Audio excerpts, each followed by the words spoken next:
부정선거 이야기 한번 해보겠습니다. 부정선거. 제가 이걸 좀 다루어 본 사람이라서 밑자락을 한번 먼저 깔고 시작할게요.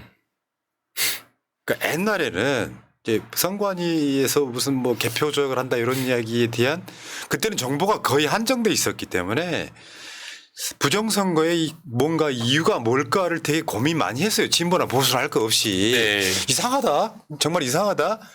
예를 들어서 이런 측면이 있는 거예요. 박근혜가 당선 확정되던 시점에 박근혜의 득표율이 얼마였냐면 51.63%였습니다.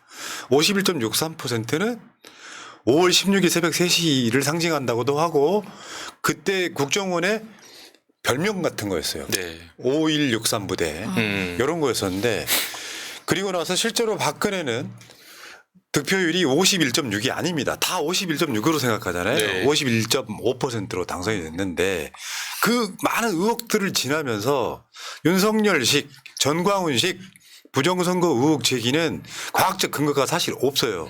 근데 최근에 우리가 밝혀낸 거는 전산 이런 게 아니었어요. 전국적인 것도 아니었고 뭐냐면 지역에 따라서 국민의힘 국회의원 임세현이 있다고 쳐. 네. 하필 또. 다시 출마를 했어. 네. 출마를 했는데 그 지역에서 제대로 기표한 표들에 대해서는 아무 문제가 없는데 네. 그 개표 상황표라는 게 있거든요.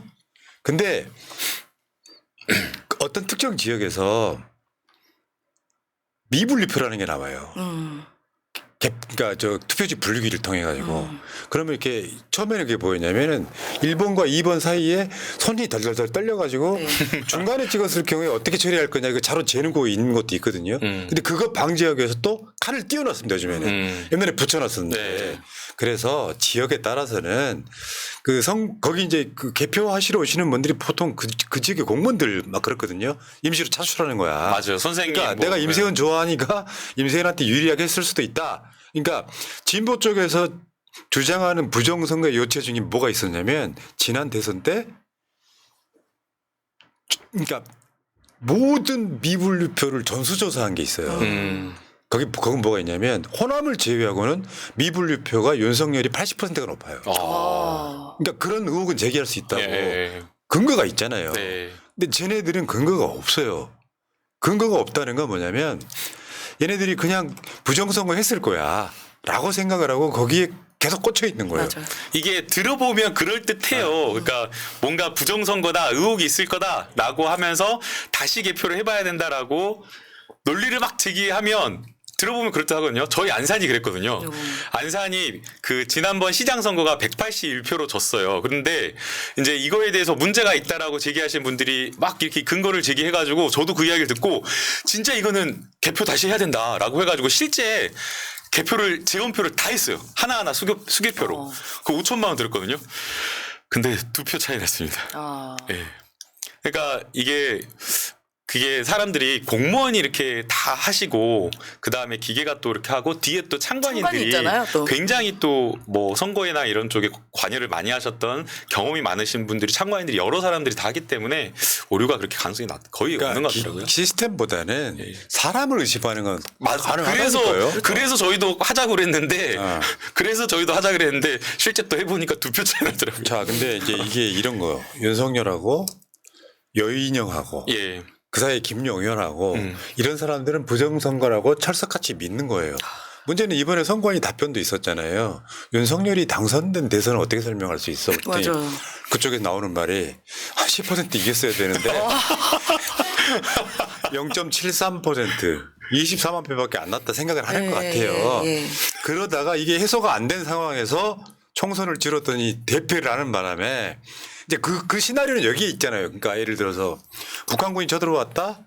그럼 북한군의 뭔가가 이렇게 막 이루어졌다. 예. 그리고 나서 선관위 서버를 뒤져서 봤더니 부정선거가 있었다. 그 이후로 국회를 해산한다. 그리고 다시 개헌해가지고 총선을 다시 한다 이런 시나리오가 있었던 것처럼 그렇죠. 보이잖아요. 네, 네. 근데 그러다 보니까 방첩사령관이라고 하는 게 사실은 군대에서 간첩 때려잡는 애들이잖아요. 그렇죠. 방첩사령관 이 새끼가 한번 보세요. 총선 직후부터 선관위를 노렸다. 부정선거 자료 정리를 요구했다. 이런 보도도 있었고요. 그 다음에 더 재밌는 게 이런 거야. 여인영이가 총선 직후 부정선거 자료를 요구했는데 방첩사 내부에서도 내부 문건으로 근거 없는 거야. 사령관님 저거 근거 없는 거예요라고 이야기를 했다는 보도예요. 저게. 네. 네. 네. 그러니까 윤석열이 그동안 이제 야당 특히 야당에 대해서 뭐 반국가 세력으로 거의 지정을 했잖아요. 그러니까 네. 저는 그 이유가 저 싹 다 부정선거로 당선된 소위 말하면 윤석열식의 언어로는 새끼들 아니야. 부정선거로 당선된 사람들 아니야. 그러니까 너는 반국가 세력이고 그 반국가 세력이 내가 하는 일을 다 막아.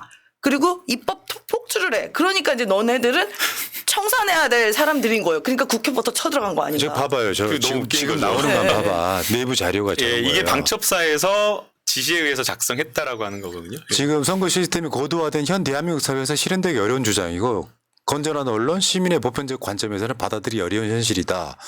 원고 측에서 부정선거 주체 및 증거를 미제시했다. 아이고. 부정선거 관련 소송 126건 모두 불인정받았다. 에이. 근데 이거는 윤석열이 끝까지 믿고 있었던 거예요. 진짜 꼴통인 거죠. 지금도 믿고 있을 수도 있어요. 아니, 지금도 믿고 있고 더 기가 막힌 거는 범죄 심리학 그 분석한다고 하는 이수정 교수는 내란죄 뭐 윤석열 어쩌고 저쩌고 간에 또 역시나 부정선거 파헤쳐야 된다라고 페이스북에 글을 썼잖아요. 다들 정신 나간 거 같아요. 이제는 대한민국 국민이 이수정 교수 뇌를 파헤쳐야 될 것 같아요. 아니 그런 사람이 무슨 뭐 그러니까. 심리 분석하고 이러지 않습니까? 교수라는 게 이해가 안 돼요. 네, 박사라는 게. 네. 와. 그러니까 지금 얘네들은 그걸 밝혀내고 국회를 해산시키고 연구직권은 뭐야 하나. 연구직권. 그러니까 계엄령이 상상을 못했듯이 얘네들 머릿속은 상상을 못하겠어. 이해가 안 돼요. 이해가. 그러니까 우리의 기본적인 상식으로 생각하면 안 그 된다니까요. 어떻게 그걸 믿을 수 있냐. 지금까지도 저러고 있잖아요. 아, 그러니까 그건 그런 거라니까요. 이 대한민국이 발전을 하면서 저는 기본적으로 전자개표 방식은 찬성하지 않습니다. 그 시간이 많이 걸려요, 오히려. 전자개표는 시간을 줄이려고 한 거거든요. 근데 투표소에서 바로 개표하면 됩니다. 대신에 기기를 통해서 개표하지 말고 직접 선진국들처럼 하면 돼요. 그 이렇게 하나로 어디로 모으지 말고 거기서 거기서요. 해가지고 바로 전산 입력하면 되는데 네, 그거 더 빠르겠네요. 그 사이에 1시간 정도 또 옮기고 거기다 세팅해가지고 하는 건 좀 저는 문제가 있다고 생각하는 주의이긴 합니다만 전체적으로 대통령이라는 새끼가 당선까지 됐으면서 이건 부정선거였다. 이렇게 주장을 하고 방첩사 이게 저 선관위 압색을 주도했던 방첩사에서도 야 이건 사실 아니에요 이렇게까지 이야기했다는데 그러니까 여연형이 저 국회 처음 나왔을 때 표정을 보시면 알 거예요. 그냥 얼굴이 극우예요 얘는. 맞아요. 답변하는 것도 그렇고 김용현하고 이인영이는 그런 거지. 그러니까 윤석열 입장에서는 믿음직스러운 거예요. 국회의원들 앞에서 쩔쩔매는 게 아니라 김용현이든 여인영이든 막 대차게 막 대들고 그래야 이놈들이 나를 지켜줄 거라고 생각하지만 나중에 한번 보십시오. 이자들 때문에 윤석열 망할 겁니다. 그러니까요. 예. 그러니까 이게 모든 게 설명이 딱 되더라고요. 이번에 계엄을 하고 나서 보니까 그자들이 이제 국회 나왔을 때 국회의원을 대하는 태도나 말을 보면 굉장히 공격적이고 악마를 대하듯이 해요. 무시하고. 맞아요. 그러면 생각 이렇게 했을 거예요. 저 부정선거로 당선된 범법자들 하면서 너네 내가 싹 다 물리쳐버릴 거야. 니네 이제 죽었어. 이렇게 생각하니까 그런 태도를 보인 거 아니겠어요? 지금 생각해보니까. 그러니까. 예. 자, 근데 이제 어제 민주당에서 12월 3일 12.3 계엄령이잖아요. 네. 4일날 그 새벽에 계엄사령부 그러니까 새벽에 계엄사령부가 용산행했다 저런 보도가 하나 나왔었죠. 2차 계엄 모의 야. 6번 장교들 4일 새벽 버스 타고 용산행 이렇게 돼 있었잖아요. 명단까지 나왔습니다. 뒤에 한번 보세요. 근데 이런 방식으로 하는 계엄 시나리오가 2017년 박근혜 탄핵이 기각됐을 때 내리려고 했던 계엄령에 나오는 그대로예요. 윤석열이 2차 계엄도 한다고 그랬대잖아요. 또 하면 되지 뭐. 계엄이 실패한 이후에 어떻게 대처하려고 했는지를 보여주는 거고요. 저 명단이 구체적으로 있었고 저 명단을 보게 되면 육군 본부에 뭐 작전 참모장을 비롯해서 육군의 핵심 라인들이 전부 다 들어가 있는 거거든요. 그리고 저것뿐만 아니라 후방부대, 익산에 있는 특수사령부 이런 후방부대에 있는 사람들도 부대가 전방으로 이동하려고 하는 계획도 있었다라고 했고 그다음에 윤석열 대통령이 계엄 해제 이후에 갑자기 합수분에 와가지고 국회 법령집 달라. 뭐 찾아보려고 더 해보려고 거부권 취소권. 거부권 이 해제권 자체가 뭔가 무효다. 트집 잡아갖고 인정을 안 하려고 하는 그런 것들이 있었기 때문에 결국에는 2차 계엄이 사실상 이거는 진짜 준비하려고 했었던 거 아니냐. 그리고 제일 더 중요한 근거가 뭔지 아세요? 윤석열 구수했던 사람이에요. 네. 포기를 모르는 포기할 수 구수했던 없어. 사람이에요. 정신 보통 사람 구수하면 네. 구수를 할 수가 없어요. 네. 어제 김구 선생 증소원자 김영만 의원 나왔었거든요. 네. 네. 나왔는데 하는 이야기가 육사 교장 임무한 거예요. 맞아요. 그러니까 보통 이제 박정희나 전두환 네. 같은 경우에 쿠데타에 성공을 하면 육사 생도들이 이제 뭐 퍼레이드라든지 뭐 행진 같은 거 하면서 도심에서. 그거를 이제 받아들이는 거 있잖아요. 네. 그런 용도로 써먹으려고 했다는 의혹 제기를 했어요. 아. 그러니까 이 새끼는 보면은 나는 윤석열이 이제 대통령 안 부를 거예요. 그냥 이 새끼라고 부를게요.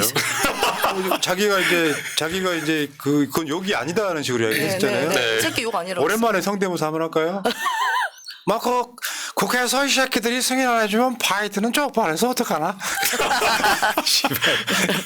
그러니까 아무튼 그럴 정도라고 하는 게 네. 그러니까요. 아이. 지금도 여전히 극우 유튜버를 보면서 본인이 자기 위안하면서 계엄은 정당했다고 생각하고 있을 겁니다. 그러니까요. 네네. 여전히. 그러니까 미친 자예요. 미친 자입니다. 그러니까 주변에 있는 사람들도 미친 자들이에요. 제가 봤을 때는 윤석열은 지금 만약에 경찰 출석이든 뭐든 딱 이루어지잖아요. 네. 영원히 밖에 못 나와요. 풀어주겠어요? 바로 네. 풀어주겠어요? 구속영장 청구하지? 지금 맞아요. 그러면 구속인 상태로 재판을 받을 거고 저는 사형 선고 받을 거라고 생각해요. 네, 네. 집행은 안 할지라도 그 상태로 갈 겁니다. 그러니까 윤석열이 지금 마지막을 정리하는 상황이 돼야 되는데 이걸 최대한 짧게 줄여야 된단 말이에요. 아까 말했잖아. 불법 계엄이 아니었다고. 그 말 뜻에는 다시 할 수도 있다는 의미가 포함되어 있단 말이에요. 근데 그때가 현장에서 있었을 때 12월 3일에 네. 그 국회 현장에서 있었을 때 군인들이 그 저쪽 둔치 주차장에 군인들이 새벽까지 안 가고 있었어요. 그러니까 뭔가 작전을 기다리고 있었던 게 아닌가라는 그런 불안감이 있어서 시민들이 맞아, 그걸 맞아. 다 몰려갔었거든요. 그러니까 그 시간 동안이 한 3시간인가 있다, 3시간 반인가 있다가 이제 윤석열이 뭐 계엄 해지한다라고 얘기했잖아요. 그러니까 그 시간 동안 기다리고 작전 모의 한 거예요. 예. 그리고 이제 여기서 등장하는 인물이 또 한 명 더 있습니다. 정보사령관이었던 전 노상원 일반 민간인이었어 저 사람은. 네. 현직 정보사령관도 아닌데 이 사람이 저 SBS랑 순순히 인터뷰를 하더라고요. 전화로. 근데 부정선거 증거를 없앨까봐라는 얘기를 해요. 부정선거 증거를 없앨까봐. 그러니까 포고령 작성도 이자가 했다는 의혹이 있는 맞아요. 거죠. 네. 예. 네. 김용현의 굉장한 측근 비선 실세라고 알려져 있고 밖에 있는 여러 가지 이제 그 예비역들과의 어떤 접점이 되었던 사람이다라고 하고 지금 현재 있는 방첩사하고도 지금 방첩사에 있는 실세들하고도 직접 긴밀하게 소통하면서 내란죄와 관련된 여러 가지 밑그림을 그린 사람이 이 노상원인 것 같아요. 네. 근데 이 사람이 이 선관위 들어간 거에 대해서 아주 자세하게 인터뷰를 해주네요. 네. 그러니까 저 부정선거 네. 증거를 없앨까봐 그런 건데 여기서 핵심은 정보사 핵심은 HID죠. 정보사 직속 부대예요. 북팟 뭐 공작원 뭐 이런 정도로 인식되는 우리나라의 최고의 인간 병기라고 불린대요. 이 사람들이 특수부대원 5명, 정보사죠. HID 5명하고 저 정보사가 특이하더만. 전역을 해서도 약간 군무원 비슷하게 근무를 해요. 그리고 대기시켜 놓은 게 30명 정도를 대기시켜 놨다는 건데 얘네들이 대기시켰다는 건 이미 드러났습니다. 이 사람들 역할이 뭐냐에 대해서는 기자들도 왜 그 김호준 공장장 이야기했던 한동훈 사살 이런 사살. 이야기 있잖아요. 네. 그걸 굉장히 신빙성 있게 받아들이더구만. 그러니까 윤석열 계엄령을 상상도 못했다고 하는 사람들이 한동훈 사살설에 대해서는 좀 과장된 게 아니냐고 설명하는 건 앞뒤가 안 맞아요. 뭐든지 할 놈들이란 뭐든지 말이야. 하죠. 그러니까요. 예, 예. 근데 지금 노상원이 같은 경우는 진짜 박근혜 때 정보사령관 했던 애거든요. 저거를 김정은이가 계속 데리고 있으면서 사실은 대한민국 국방부 장관의 비선 실세라는 게 말이 됩니까? 그러니까 계엄하기 전과 계엄 끝나고 나서 계속 통화했다는 거잖아. 네. 쟤랑. 네. 근데 이게 저희는 이게 좀 너무 허술했다 생각했잖아요. 이 계엄이. 근데 매우 치밀하게 준비가 되어 있었기 때문에 그래서 더 끔찍합니다. 시간 때리 놓쳤어요. 오늘이고 어쨌건 지금 뭐 오죽했으면 뭐 저 선관위를 뭐 출동해서 계엄군이 뭐 점령했겠냐 이런 이야기에 대한 이야기예요. 제 이야기는 부정선거 증거를 없앨까 봐. 근데 지금 보니까 계엄하려고 하는 사람들의 공통된 특징이 부정선거론을 신봉하는 사람들이네요. 맞아요. 저 사람도 지금 다 부정선거. 그러니까 저는 그 뇌의 문제라고 진짜. 뇌의 문제라고 생각하는데 예. 사람이요 어떤 고위직에 있으려면 균형 감각이 있어야 되거든요. 윤석열이 그게 없는 거잖아요. 뇌에 어느 한쪽이 비어 있는 것처럼 보여. 그러니까 종합적 사고를 못 하고 쏠린 사고만 한단 말이에요. 굉장히 위험한 자인 거죠. 그렇죠. 근데 윤석열도 자기가 임명한 사람들이지만 대충 대화해 보면 내 말을 신봉하는 새끼가 있고 잘 안 믿는 놈 있잖아. 그러니까 자기 신봉하는 놈들만 주로 중용을 했던 계속 쓴 거예요. 거죠. 그러니까 패급 옆에 패급들이 있었던 거예요, 결국은요. 그러니까 그러니까 저는 무서운 게 뭐냐면 저자들이 지금 제정신들이 아니잖아. 이 부정선거를 신봉하는 사람들이. 그러니까 이미 뇌 한쪽이 비어졌다고 푸나님이 얘기하셨는데 저런 자들이 고위직에서 국정 운영했다는 게 끔찍합니다. 그게 아찔한 거예요. 네, 그게 네. 아찔한 거예요. 다 망가졌잖아요. 무슨 일이 예, 일어날지 예. 몰랐던 거죠. 예. 윤석열이 손 대는 것마다 사실은 다 망가졌죠. 다 망가졌죠. 멀쩡하던 것이. 예. 예. 그러니까 부정선거에 증거가 하나도 없는데 그건 마치 이재명 대표 수사와 재판과 비슷합니다. 증거가 하나도 없는데 3인성호 전문 증거 이런 걸로 그거랑 좀 비슷한 맥락인 거예요. 윤석열이 대가리는 그밖에 없는 거야. 심지어 검사 출신인 새끼가 이 새끼가. 없어. 증거가 없어. 없어. 그러면 증거가 없으면 이 사람이 무죄다, 깨끗하다, 무혐의다 생각해야 되는데 그렇게 생각한 게 아니라 이놈이 정말 주도 면밀하고 똑똑한 놈이어가지고 증거를 다 없애버렸다 이렇게 생각한 거예요. 맞아요. 말도 안 돼. 말도 안 되죠. 아까 그 미분리표 얘기했잖아요. 네. 그 미분리표 우리가 그 방송을 했었는데 선거 부정 그러면 전체를 부정하지 마세요. 그게 아까 말씀드린 것처럼 시스템적으로는 불가능하다. 선거 부정은 일찍이 사형을 당한 적이 있습니다. 이승만 때. 네. 사유로 부정선거. 그런데 사람이 하는 일이라 지금도 저 풀리지 않는 의문은 그런 거예요. 대선 때 미분리표 전수조사. 호남은 정상으로 나왔어요. 네. 그 지역에서 이재명, 윤석열 얻은 득표수만큼 미분리표가 부짓한 비율로 나옵니다. 근데 호남을 제외한 모든 지역에서는 윤석열이 80대 20으로 앞서요. 미분리에서 다시 표현을 네. 하잖아요.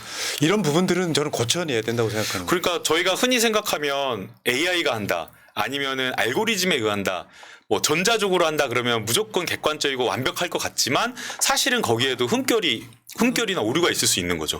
그래서 사건 배당도 사건 접수 전자적으로 한다라고 하지만 접수하는 날짜에 따라서 아니면은 배당을 언제 하느냐에 따라서 사실은 전자 배당도 이렇게 선택할 수가 있어 버리는 거거든요. 네, 그래서 맞죠. 무조건 이게 완결 뭐 알고리즘이다 전자적으로 한다 해서 완결 무결하다 이렇게 판단하기는 어려울 것 같아요. 맞습니다. 예, 예. 자, 어쨌건 꼴통들의 머릿속에 그런 말 하잖아요. 공부 더럽게 못하는 자식놈 있으면은 네. 그 또는 선생님들이 네. 얘들한테 이 새끼 대가리 속에 뭐가 들었길래 이 얘기하잖아요. 이 새끼 네, 뭐가 네. 들었을까? 머릿속에 들어가 보고 싶다. 내가 봤을 때 한쪽이 알코올로 채워져 있을 거야. 내가 술 좀 먹어본 사람이잖아요. 네. 술을 먹으면 용기 100배 해. 근데 내 기준으로 생각하니까 다 이해해 줄 거라고 생각하는 거야. 아니, 그러니까 제일 기가 막힌 거는 계엄 실패하고 그 다음 날 또 불러가지고 술 먹은 거잖아 안가에서. 그 진짜 진짜 이상한 사고예요. 난 단체로 이렇게 싹 다 미칠 수 있다는 난 게 이해가 안 너무 가. 신기해요. 자, 여기까지 합시다. 야. 네. 다음 주제로 가야 돼. 네. 더 중요한 게 남아있어. 자,